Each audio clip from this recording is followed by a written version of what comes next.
Tapi yang datang itu Egy, bukan kebenaran ke Solo. Bang Egy ke sana itu penyelamatan diri supaya tidak dijadikan tersangka, supaya dicekalnya dilepas. Kalau misalnya kita menggunakan KUHP yang lama itu, tidak ada yang namanya restoratif justice. Restoratif justice ini kan menjadi alas hak bagi SP3. Dan restoratif justice-nya itu yang sowan ke Solo. Ini bisa digugat kalau mau ada yang menggugatnya, bahwa SP3 itu tidak sah. Berani mengatakan ini bisa penistaan agama, ya kan? Karena dia menafsirkan di luar yang semestinya.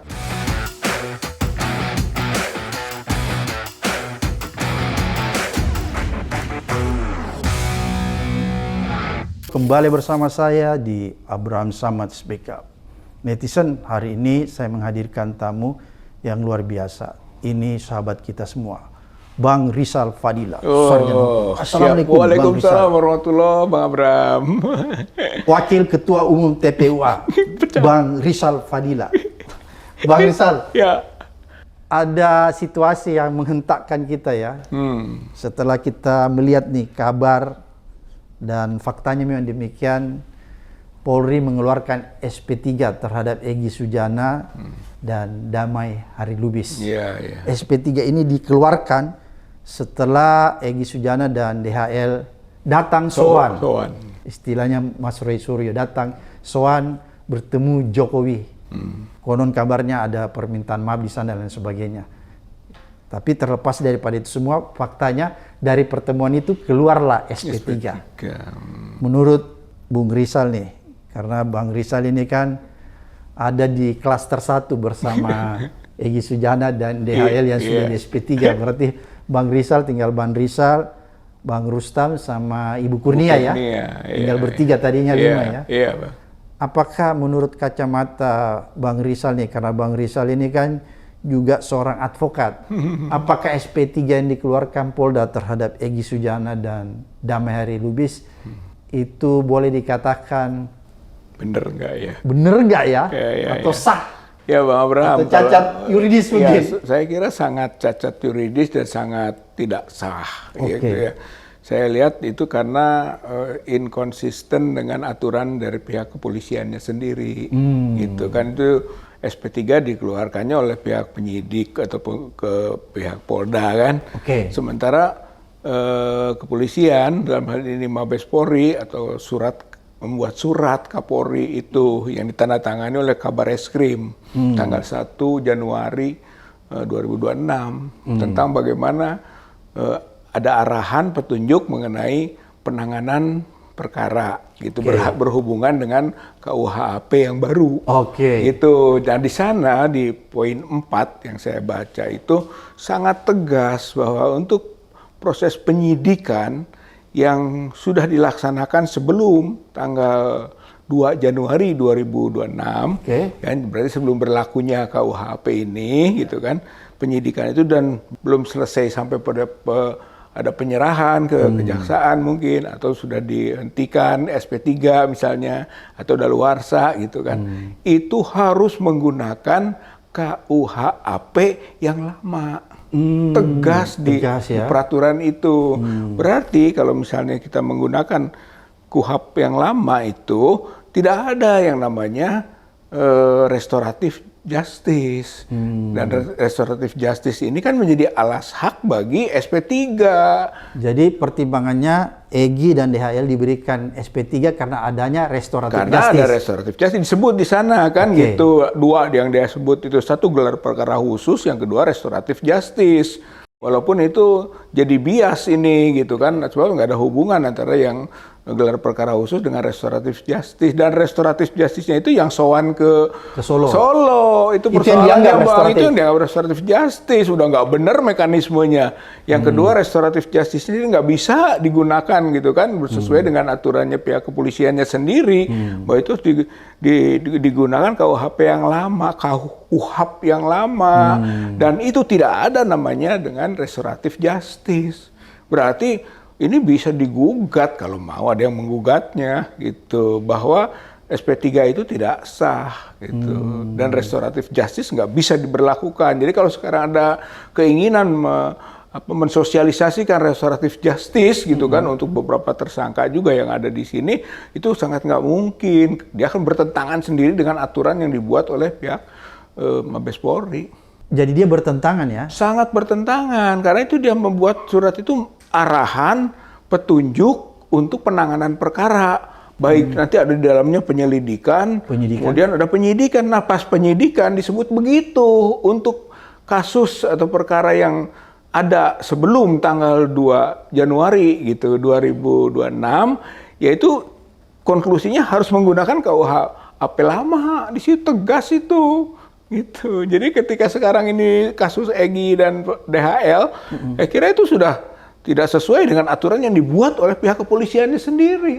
Bang Rizal, itu kan dia mendasarkan bahwa walaupun Bang Rizal bilang sebenarnya ini menyalahi aturan ya, SP3, tapi kan salah satu poin yang mendasar bahwa SP3 keluar ini karena ada restoratif justice. Apakah kepergian atau apakah datanya Egy Sujana dan DHL menghadap dalam kurun soan ke Solo kepada Pak Jokowi itu ditafsirkan sebagai restoratif justice? Seharusnya nggak bisa.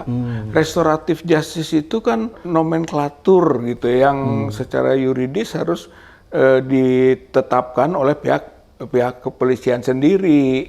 Berarti lembaganya adalah lembaga di mana kepolisian itu, penyidik itu yang menetapkan. Berarti harus ditetapkan di tempat di mana kepolisian berada. Di situ kalau mau ini di luar yang tadi gitu kan tentang sah tidaknya restoratif justice menjadi SP3 gitu kan, apalagi sudah tadi itu jadi alas hak untuk SP3. Harusnya di sana, karena restoratif justice sudah harus formal, betul-betul ini ada kesepakatan gitu kan, ada perdamaian, ditandatangani, ada minta maaf dan memaafkan, semua itu menjadi nanti disaksikan oleh pihak kepolisiannya sendiri, penyidik sendiri, bukan berarti diam-diam di kamar di mana selesai kami sudah selesai. Nanti dulu harus ada bukti hukum dong. Nah mana bukti hukumnya? Ada saksinya, betul. Nah dengan begitu dipertimbangkan gitu kan oleh penyidik atau oleh pihak Polda Metro Jaya dalam hal ini gitu kan atas peristiwa itu benar. Gitu. Kalau sekarang kan sembunyi-sembunyi itu polisinya juga gitu kan dipanggil Bang Abraham gitu kan. Apakah itu desain juga bahwa sebenarnya sudah tahu bahwa itu bukan bagian dari kebersamaan dengan pihak kepolisian. Kami akan berikan loh nanti SP3 dengan pendekatan restoratif justice itu, tapi coba datanglah ke Solo gitu kan, ya itu yang melanggar juga. Masa disuruh datang, kalaupun itu dilakukan, karena sudah ujung-ujung ada di sana. Itu kan suatu hal yang tergambar, Bang Abraham. Tiba-tiba penyidiknya udah ada di sana. Apakah kehadiran penyidik Bang Rizal ke rumah Pak Jokowi menemani yang ada Egy di sana ada, apakah itu bukan bagian dari untuk menyaksikan perdamaian? Bukan, sebab tidak langsung berhadapan begitu. Dia sembunyi. Sembunyi yang setelah dalam diskusi lah kalau menurut Pak Egy-nya ya, Bang Egy-nya. Cobalah katanya Pak Jokowi gitu kan, perintahkan Kapolri segala macam gitu kan untuk bisa menyelesaikan. Lalu baru itu dipanggil polisinya. Menurut gitu kata kan. Egy. Menurut kata Egy nih, gitu kan, taruhlah kita ambil itu sebagai landasan. Panggil baru dikemukakan apa yang akan dilakukan kemudiannya gitu kan, bahkan ada upaya lah tolonglah selesaikan, mungkin begitu ya, kita nggak tahu karena Bang Egy sendiri tidak melakukan klarifikasi yang tuntas. Masa klarifikasi di bandara sambil mau berangkat, kan janji Jumat ya Bang Abraham ya, nantilah Jumat kita akan klarifikasi tuntas, tapi klarifikasinya mau pergi ke Malaysia, lalu juga sudah dibisiki aja cepat-cepat ya, sambil nggak puguh kan, isinya nggak jelas itu klarifikasi itu, malah rentan kan terhadap pengkritisan berikut. Jadi Bang Rizal melihat bahwa dikeluarkannya SP3 terhadap Egy Sujana dan DHL itu cacat yuridis ya? Cacat yuridis, menurut saya tidak sah itu, tidak sesuai dengan ketentuan yang berlaku, yang dibuat oleh pihak kepolisian sendiri. Tapi kalau konteksnya berdasarkan KUHP yang baru itu memang ada, tapi itu kan belum ada teknis, bahkan belum ada juknisnya, belum ada peraturan pemerintahnya atau dan sebagainya lah gitu kan. Maka polisi malah membuat sendiri kan dengan aturannya. Itu sebenarnya juga bid'ah juga itu, gitu kan, berlebihan di luar kemestian. Belum ada aturan yang lebih bawahnya, gitu kan. Tiba-tiba dia udah bikin aturan-aturan yang teknis, dan ternyata aturan teknis yang dibuatnya sendiri dilanggar, gitu. Dari situ saja sudah bisa kita kejar itu sebenarnya. Jadi jangan gembira dulu. Kalau ada pihak-pihak nanti yang bisa mempermasalahkan itu, bisa bermasalah itu, dan bukan hanya Bang Egy-nya nanti, polisinya juga. Kenapa polisi melanggar peraturannya sendiri? Yang dia buat sendiri. Yang dia buat sendiri. Oke, Bang Rizal tetap menganggap bahwa SP3 yang diberikan kepada Egy dan DHL itu cacat yuridis? Cacat yuridis, karena melihat pada Kapolri yang ditandatangani oleh Kabar Reskrim tanggal 1 Januari 2026. Jadi alasnya itu, kalau pakai itu, maka itu cacat yuridis. Bang Rizal, itu kan menurut alasan Egy bahwa kepergian di sana dia itu kan, dia menganalogikan, dia mau menasihati katanya antara apa itu, Nabi Musa dan Fir'aun. Iya. Bang Rizal ini kan kita tahu juga ini seorang ustadz. Apakah itu logika itu bisa dibenarkan? Enggak benar. Gitu. Benar. Saya punya keyakinan itu enggak benar. Bahkan tafsir yang disebut dengan al-ahwa. Al-ahwa itu berdasarkan hawa nafsu. Gitu. Tidak berbasis referensi, gitu kan. Tidak punya dasar-dasar hukum, tafsir para mufasir yang memang biasanya memberi tafsir yang bisa diterima gitu kan oleh kalangan ulama ataupun kalau kalangan muslim yang selama ini ngaji lah ya gitu. Jadi itu nggak pakai itu. Kenapa gitu Bang Abraham? Karena beda. Nabi Musa itu berangkat ke Firaun itu atas perintah Allah. Oh, ada petunjuk dari Allah. Ada petunjuk dari Allah, perintah idhaba ila Firaun gitu kan. Innahu togo, pergilah engkau ke Firaun. Si Firaun itu melampaui batas, gitu kan? Itu idhaba itu perintah dari Allah Subhanahu Wa Taala. Bukan inisiatif sendiri. Karena Musa dengan Harun juga itu malah nggak mau datang itu. Dia justru nggak mau. Justru nggak mau. Ini bedanya sama Egy. Kalau Egy mau sendiri, gitu kan? Inisiatif sendiri mau mendatangi. Nah, kalau Musa nggak mau, takut. Enggak, tapi ini perintah Allah, jangan takut. Dan kalaupun nanti ketemu, kalaupun sampai begitu kan, Allah amanatkan lagi. La'allahu yatadzakaru aw yahsya. Mudah-mudahan dengan itu dia, si Fir'aun itu akan ingat, sadar, dan takut. Berarti walaupun kalimahnya kaulan layinan gitu ya, kalimah yang lemah lembut, tapi itu harus tegas, harus membuat takut. Si Firaunnya. Adakah Egy melakukan itu? Kan enggak. Dia justru puji-puji ya. Justru puji-puji. Bahwa ini paling bagus akhlaknya. Iya, bukan supaya Firaunnya jadi takut. Enggak ada konten begitu. Itulah bedanya. Kemudian Bang Abraham yang paling penting kalau menurut saya ini, kalau Musa datang ke Firaun itu membawa misi. Misinya bukan misi pribadi. Misinya misi keumatan. Misi kemaslahatan umat. Umatnya dalam konteks Bani Israel. Maka bahasanya fa'arsil ma'ana Bani Israel. Hei Firaun, itu kan, lepaskan dan bersamakan itu si Bani Israel bersama kami. Jadi misinya merdekakan, bebaskan. Misi pembebasan, penindasan. Firaun menindas Bani Israel. Bani Israel pimpinannya Musa. Musa minta bebaskan biar bersama kami nanti bergerak. Bebaskan kaumku ya. Kaumku. Kan konteksnya untuk bukan diri sendiri. Ya, untuk kemaslahatan umat. Adakah gitu kemarin gitu kan, Bang Egy ke sana itu gitu kan, atau penyelamatan diri? Gitu. Yang mungkin kalau saya melihatnya gitu kan, itu penyelamatan diri supaya tidak dijadikan tersangka, supaya dicekalnya dilepas gitu kan. Jadi menurut saya mah sangat jauh, sangat individual, sangat personal, gitu. Jauh dengan misi Musa dan Harun. Kalau misi Musa dan Harun dia lakukan itu pertama atas perintah Allah Atas Subhanahu wa perintah taala. Allah, Satu. betul. Kemudian yang kedua untuk Untuk kemaslahatan kemaslahatan umatnya. umatnya. Jadi bukan untuk pribadinya ya. Bukan. Nah, kalau kemarin dilakukan Egy pertama tidak ada perintah itu. Dari siapa berangkatnya Iya. itu? Dan kedua bukan untuk kemaslahatan orang banyak. Bukan orang banyak. Katakanlah bukan umat, tapi kemaslahatan orang banyak. Banyak bukan, orang banyak lah karena bukan Iya, gitu. umat Islam. Kan misalnya kalau untuk kemaslahatan orang banyak, harusnya kan yang dia perjuangkan Bung Rizal juga, Kurnia, Iya, Rustam, RRT kan Iya, gitu kan? taruhlah banyaknya sedikit. Ya, Nggak apa-apa juga, tapi Iya. orang lain. ya bukan dia pribadi. Bukan dia pribadi, ini sangat pribadi gitu kan. Bahkan mencari dalil-dalilnya untuk kepentingan pribadi juga kan, ya soal kalau kebenaran datang, kebatilan nanti akan kalah gitu kan. Jadi wakul ja'al haqqu gitu kan. Iya.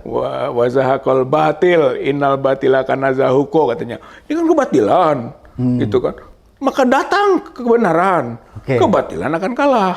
Jadi bagaimana kebatilan kalah dan hilang kalau tidak datang kebenaran?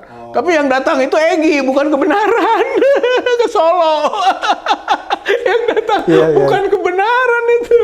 Oke. Beda konteksnya gitu. Sehingga kadang-kadang suka, nggak bener loh tafsir-tafsir begitu gitu. Jadi kan. ini Bung Rizal mau katakan ini mencari-cari dalil aja. Akhirnya mencari-cari dalil. Bahkan saya pernah berani mengatakan ini bisa penistaan agama.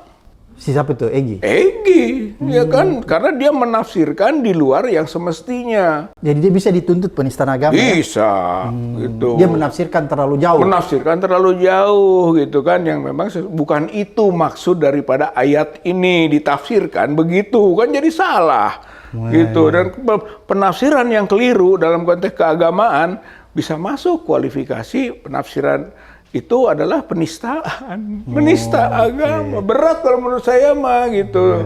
Kalau memang makanya banyak yang mengatakan gitu kan, udahlah dalilnya nggak usah pakai ayat-ayat Quran. Bukan apa-apa, ayat Quran perlu sebagai dalil, tapi harus benar. Tapi Terus terang itu, aja ya. Kalau itu hanya untuk melegalisasi satu perbuatan, saya kira itu penistaan. Ya, maksudnya Bung Rizal seharusnya dia mengaku aja secara pribadi ya. Mending Nggak usah ngaku, bawa Al-Quran ya. nggak usah gitu. Jangankan Quran, TPU aja nggak dibawa. Ini dibawa-bawa TPU, jangankan Quran gitu kan. TPU aja dibawa-bawa. Padahal dari mana itu misi TPU? Iya, katanya dia datang ke sana dalam konteks sebagai pimpinan TPU. Iya, betul. Apa dia pernah minta izin sama Bung Rizal? Ada. Ada nggak rapat itu? Nggak ada. Makanya akhirnya yang tidak ikut rapat atau yang tidak tahu menau itu dipecat. Jadi lucu. Yang salah dia, yang dipecat kita. Yang benar. Kita yang nggak tahu apa-apa malah dipecat. Iya, Sementara dia yang disalahkan atas langkahnya merasa benar, bahkan punya hak prerogatif. Dari mana hak prerogatifnya? Bang Rizal, saya ingin flashback kembali ke belakang. Ya, Waktu pertama kali ke Solo tuh, Bung, silaturahmi ke rumah Jokowi. Kan Bang Rizal yang berangkat ya? Iya. Terus Bu Kurnia sama DHR dan Rustam ya? Iya. Pada saat itu kan sebenarnya Egy juga mau datang ya? Ya, Tapi betul. tiba-tiba dia batalkan. Batalkan, nggak hadir, misterius. Jadi waktu sampai kan perencanaan itu diketahui Bang Egy ya. Gitu. Jangan dulu Bang Rizal, saya mau tanya. Siapa yang tiba-tiba punya inisiatif, punya gagasan, punya ide bahwa ayo kita bersilaturahmi Saya. ke rumah Pak Jokowi? Saya betul, kalau Oke. boleh dikonfrontir ya gitu kan. Saya menyatakan ini kita harus melakukan disebutkan dengan final attack. Setelah kita gagal di Pengadilan Negeri Jakarta Pusat kan NO gitu kan. Kemudian juga memasukkan ke Bareskrim kan gitu. Nggak ada respon yang bagus juga gitu kan. Udah kita harus lakukan satu hal disebut dengan final attack. Nah, Bang Egy juga mengulang-ulang tuh final attack karena kita anggap inilah serangan terakhir. Bersilaturahmi ke UGM sebagai pabriknya gitu kan. Kedua langsung kepada yang bersangkutan ke Solo gitu. Maka Jangan dulu Bang Rizal, waktu mau berangkat ke Solo, apakah Egy mengaku bahwa dia akan datang juga? ya karena kebersamaannya nggak pernah kita berpikir sebaliknya Bang. Dia nggak pernah bilang nggak akan ikut. Gitu. Sehingga pada sampai terakhir kita masih menduga bahwa memang akan dipimpin langsung gitu kan. Ternyata nggak muncul. Ternyata nggak muncul. Wah, gimana ini kita? Ya udah kita berangkat aja gitu kan. Nah, berangkatlah ke Jogja itu pakai bis, kan sudah di bis kita tunggu. Nggak muncul. Sama perjalanan nggak tahu ada apa gitu kan. Ya saya simpang siur gitu kan, atau memang di sandera untuk nggak boleh berang, macam-macam lah, itu tafsir kita karena memang nggak ada kejelasan, atau sembunyi, atau sedang ngobrol nggak tahu, gitu kan. Pernah nggak dia klarifikasi tentang ketidakhadirannya? Nggak. Oh, sampai hari ini nggak pernah. Sampai hari ini. Oke, Bang bahkan ada pernyataan sedikit di Polda waktu itu. Kalau saya hadir, katanya kan, kalian ditangkap. Dari mana dalilnya, dasarnya apa gitu kan, seolah-olah gitu kan bahwa itu perbuatan yang keliru gitu kan, kemudian Egy juga hadir, kemudian semuanya disalahkan gitu. Padahal nggak ada dasarnya itu, hanya itu aja. Selain itu nggak tahu, nggak pernah. Kan begini Bang, setelah sampai ke pulang nggak ketemu, ada yang menyatakan harusnya kan lapor nih katanya gitu kan. Bagaimana mau lapor, ketemu juga enggak, dan nggak tahu apa gitu yang terjadi pada Egy gitu kan, nggak tahu kita gitu. Akhirnya ceritanya tentang sakit-sakit aja gitu berikutnya. Ternyata ada di Malaysia berobat. Akhirnya berobat kemana-mana, mulai ke Surabaya, kita dengar di Siloam, kemudian ke Malaysia, terus juga ke Inggris, macam-macam. Ya udah, tinggal berkeliarannya aja yang kita baca gitu kan. Tapi yang hubungan tentang keorganisasian nggak terlalu intens. Wah, dia berada di ruang di luar itu. Oke, Bang Rizal, kan menurut Egy nih, saya lihat ada di berita, dia bilang katanya di TPUA itu, waktu di TPUA yang dia persoalkan bukan ijazah S1 Jokowi, apa benar ya? Sangat salah. Oh. Sangat salah Bang.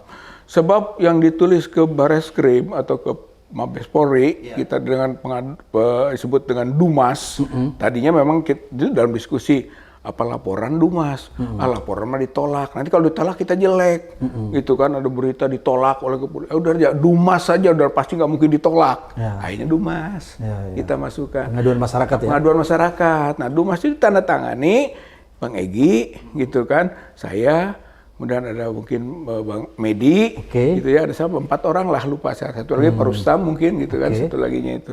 Nah, kemudian itu yang bikin konsepnya Bang DHL, gitu, kita tahu betul itu konsep Bang DHL.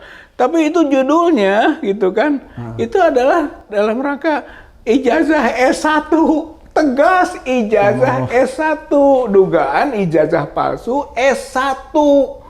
Kayaknya nggak baca atau memang mau mengeles. Akhirnya seolah-olah bukan S1, enggak, S1 judul perihalnya juga, gitu. Itu masih ada dokumen itu. Dia nggak bisa mengelak sebenarnya, gitu. Mungkin frame-nya masih ketika mengadvokasi Bambang Tri, gitu. Betul waktu itu Mas soal ijazah SMA, gitu. Belum. Ada sebutan juga di sana, baik SMA sampai ke perguruan tinggi, itu juga disinggung oleh Bambang Tri. Tapi mungkin heavy-nya SMA gitu. Di yang dulu. Tapi kalau yang ini udah kesini mau sudah S1 itu, UGM kan mau apa datang ke UGM? Kalau ijazah SMA. Kalau ijazah SMA. Dan itu sangat di kebersamaan kita kan sudah dibicarakan mau ke UGM menanyakan. Dan itu juga tindak lanjut dari putusan NO-nya Pengadilan Negeri Jakarta Pusat tentang dugaan ijazah palsu dari S1 UGM itu. Jadi nggak bener itu kalau misalnya itu disebut SMA gitu. Oke, Bang Rizal, berarti dulu waktu mengadvokasi TPUA, berarti kan ada di dalamnya Bang Rizal ya, yang mengadvokasi. Waktu di Bambang Tri enggak, belum ada saya. Oh ya, tapi TPUA ya? TPUA, ya. Betul TPUA itu. Jadi itu dia mengadvokasi Bambang Tri sama Gus Nur ya? Iya. Itu yang dipersoalkan ijazah SMA ya? Itu heavy-nya, tapi juga sampai ke S1. Nah, itu hampir semua ijazah dipertanyakan. Karena kan alasannya Egy bahwa dia tidak pernah mempersoalkan ijazah S1. Dia cuma mempersoalkan ijazah SMA. Beda katanya dengan Roy Suryo dan Enggak benar itu kan waktu makanya itu pengaduan itu kan mempermasalahkan. Dumas ya. Dumas tadi itu S1 dan itu DHL juga mengatakan S1 dan saya bikin konsepnya katanya kata gitu kan.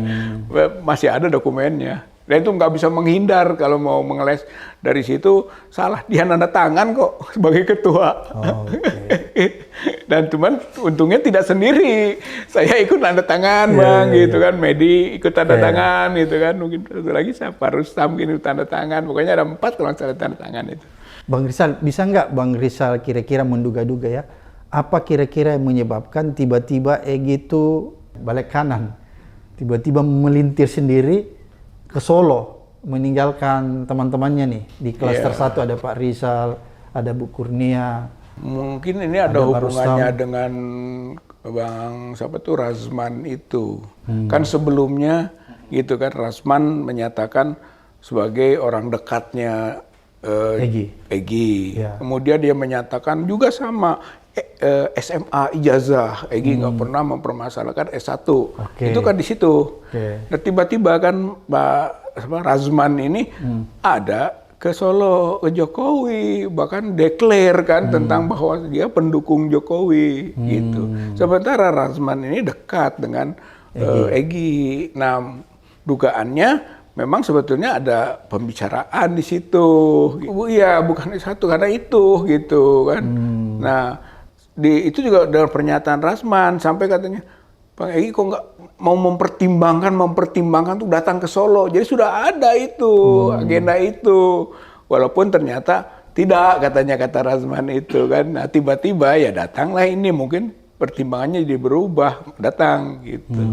Kira-kira pertimbangan apa lagi Bang Rizal yang kalau Bang Rizal menduga-duga, apakah dia balik kanan secara cepat ini 180 derajat karena dia ketakutan sudah dijadikan tersangka atau apa kira-kira? Ya, saya kira begitu. Dia seperti lelah ya. Capek gitu. Maka pernah nyatakan ke Bu Kurnia juga pernah diangkat bahwa nggak mau dipenjara lagi gitu. Gitu. Jadi saya udah penjara 2 kali atau apa gitu kan.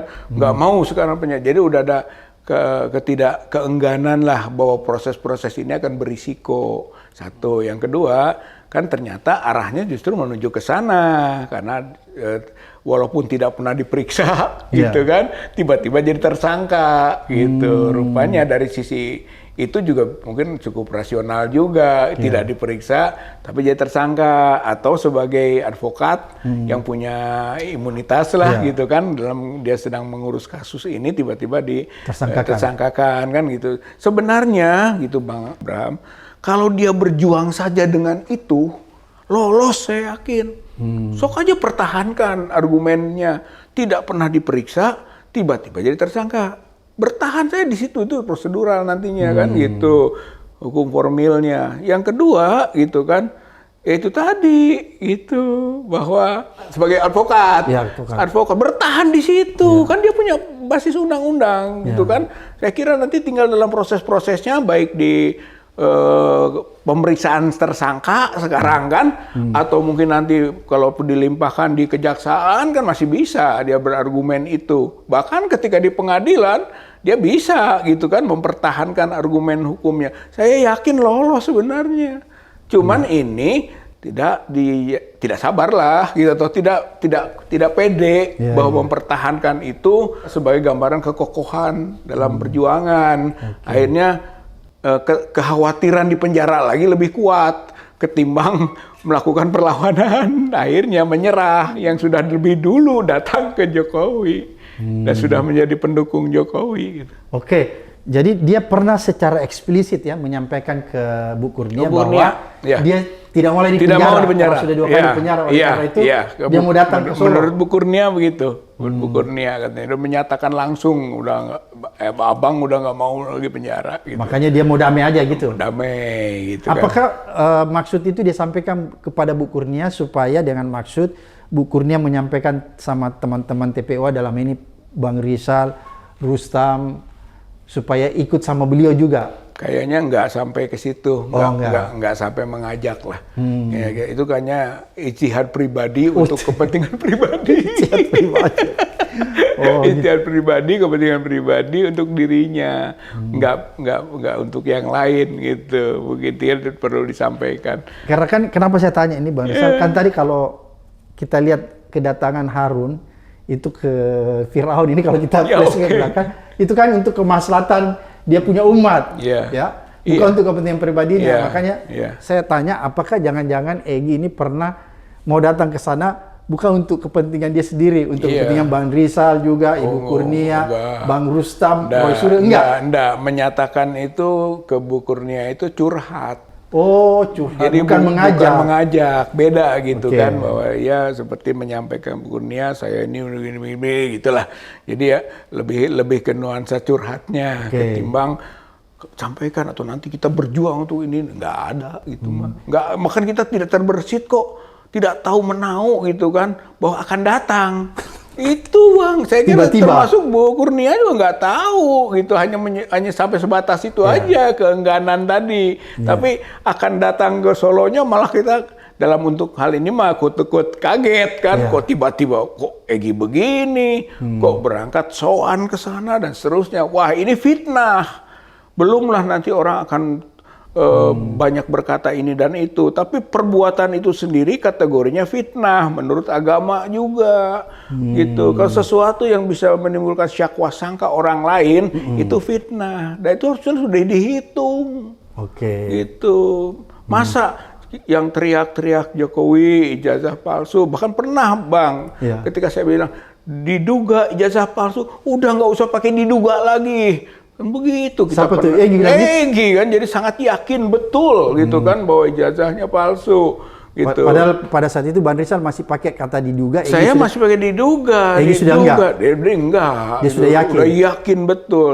Nah, yang sampai sekeras itulah gitu kan, tiba-tiba kok berbalik. Itu pun setelah ada kasus digelar perkara khusus, Bang, yang Elida itu menyatakan, oh asli, ini kok, dan tidak pernah ditegur oleh Egy, gitu kan, apalagi diberi sanksi. Nah, beda dengan kasusnya Al-Katiri. Al-Katiri berbicara di media kan ditegur kan, itu bukan suara Egy lah gitu. Dikritisi menurut Al-Katiri juga kan agak sedikit nggak nyaman tuh dengan teguran itu. Kok Al-Katiri tegur, ini Eli enggak. Padahal dia menyatakan saya melihat asli. Ya, sementara ini Bang Egy selalu bicara palsu. Gitu. Bagaimana? Nah, setelah sekarang datang ke Solo kan jadi timbul lagi masalah baru gitu. Dan setelah gelar perkara khusus itu, Bang Rizal, apa Bang Rizal merasa dihianati atau dikerjain dengan kedatangan Bang Egy dan DHL di Solo itu? Kalau soal merasa dihianati sih enggak. Enggak, kita enggak peduli, EGP lah. Emang gue pikirin gitu kan. Yang biasa aja. Biasa saja. Tidak menciutkan nyali ya? Enggak menciutkan nyali. Kira dari konteks itu mah gitu ya. Untuk pribadi kita mah enggak ada pengaruhnya. Udah siap ya? Enggak ngaruh lah. Enggak ngaruh gitu. Anak Gensi bilang enggak ngaruh. Enggak ngaruh. Ya gitu. Tapi justru kita menyayangkan, mengasihani gitu. Kenapa? Jadi Bang Rizal kasihan lihat tindakannya. Kasihan kalau saya mah gitu dari sisi reputasi kan gitu, karena ini menyangkut perjuangan yang berdimensi panjang. Ini kan belum selesai juga kita menggugat lah permasalahan ijazahnya Joko Widodo ini gitu. Belum selesai, belum clear. Bahkan fenomenanya semakin mendekati pembuktian. Jadi gitu. Bang Rizal menganggap bahwa apa yang dilakukan Egy dan DHL itu bisa merusak reputasinya sendiri. Saya kira sangat merusak dan sudah terasa sekarang. Bahwa walaupun mungkin yang bersangkutan bahwa ini adalah risiko gunjingan segala macam itu biasa dari dimensi perjuangan, tapi faktanya gitu kan, gunjingan itu gunjingan yang tidak enak, bukan gunjingan seperti orang pembawa kebenaran. Ya Rasulullah juga digunjing. Tapi pembawa kebenaran. Tapi pembawa kebenaran. Rasulullah disebut tukang sihir, Rasulullah disebut sebagai macam-macam lah gitu kan. Tapi dia pembawa kebenaran. Tapi dia pembawa kebenaran gitu. Dan itu akan terbukti nanti kebenarannya gitu. Bang Rizal, apa yang kita petik dari peristiwa ini sebenarnya? Ya, saya kira satu kesabaran di dalam proses perjuangan, gitu ya, sabar dan istiqomah, gitu ya, sikap yang teguh pada pendirian, gitu kan. Kalau sudah kita punya keyakinan, gitu kan, pertahankan keyakinan itu, gitu kan. Faida azamta fatawakal Allah. Jadi kalau sudah berazam, berniat, ini saya ingin membuktikan nih ijazah Jokowi asli atau palsu dengan segala konsekuensinya. Sekarang kita menduga palsu. Kalau nanti ternyata lain-lain dengan risiko, ya sudahlah, itu bagian daripada mungkin kekeliruan ijtihad kita mengenai sesuatu, yaitu konsekuensi. Yang sampai sekarang kita masih merasa fenomenanya itu tetap palsu kan, begitu istilahnya. Udah, itu kalau sudah azam, kita tawakal kepada Allah gitu, serahkan pada Allah gitu kan. Itu namanya ya penyerahan diri, bahwa ini bukan perbuatan kemauan sendiri gitu, tapi ada kebenaran, nilai kebenaran manusiawinya, kebenaran, kejujuran, keadilan itu manusiawinya. Tapi hakikatnya bahwa kita sedang menjalankan misi ilahiyah gitu. Saya kira itulah yang mungkin dan berefek kehidupan nanti.